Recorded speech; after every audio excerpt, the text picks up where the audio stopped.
Children home da leiriba angang singi wakhal da amatta oibagi wakhal sagatpa amadi angang sing asi tinjang kaijangdana masa mau phana thamnaba gi pandam da social welfare department na Tongan Tonganba Thabak Thousil kya Paikhatli HAINA social welfare minister Heikham Dingo na PHONGDORAKLI social welfare department amasung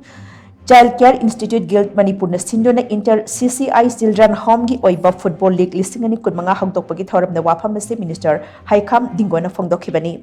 Batsalaya Fest Manipur gi saruk amu oina takial gi sai complex ta hangdokhiba Manipur gi Tongan Tonganba district sing dagi lakpa children home kunipan gi team kuntrani thoina saruk yaduna pangthokadaba football league adugi hangdokpagi thoram da social welfare director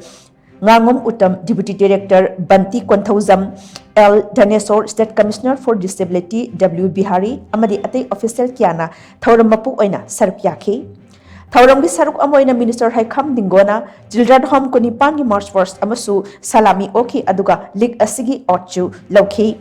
Minister Heikham Dingona Makatana Hai, Thauram Asia Social Welfare Department na Miyamgi Damak, Paikhatli Lakpa Thabak Thousil Singi, Manungchana, Children Home da leiriba angang singi, Haithoi Singthoiba Sing Adu, Uthokpa, Ngamnabagi Kudongchaba Pibaga Loinena, Makoy da Amatta Oibagi Wakalon Phahona na Pangthokpani. Asiguma Sports Festival ama Pangthokpa Haibasi Children Home da leiriba angang singi oina di yamnamak mathautai, Maramdi Home da confine tawduna leiba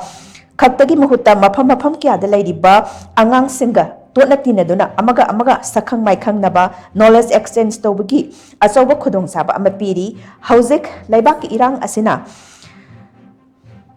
sakhang maikhang naba knowledge exchange tawbagi achoba khudong saba ama piri hauzik laibak irang asina baram oiraga festival asi sahi ani lepure adubu matung tarak padedi festival asi sahi khudingi leptana pangthokna na hotnagani haina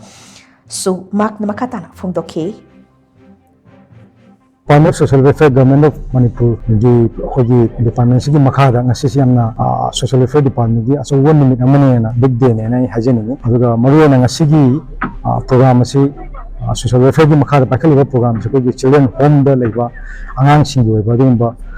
ko gi inter CCI adi children home football tournament 2025 training the program am khagni masi koi mamang da social welfare department na कोई director respected director तौरकान दा official ma'am तौरकान दा कोई programme मखल ma'am अमा हाइदि department से लेबे scheme ma'am Sissu यामनिना और ma'am Pakhal लाकपदु मरुना कोई से लाइक थिबा थोगतगी चाहि अनि मुति कोई लेपरे मतुंगदा कोई इरांग जे खतंग सेटल तौ सिदेदा कोई तंगाय फदना कोई सोशल वेलफेयर डिपार्टमेंट ना सिगुंबा यामना चिंगलेंबा तंगाय फदबा दुगुंबा लेरिबा कोई चिल्ड्रन होम सिंगी अंगांग सिंग सिबु एनकरेज तौबोइना कोई डिपार्टमेंट ना दुगुंबा पाइखत चबे स्पोर्ट टूर्नामेंट अमा खगनी है ना इसु बाय थमसे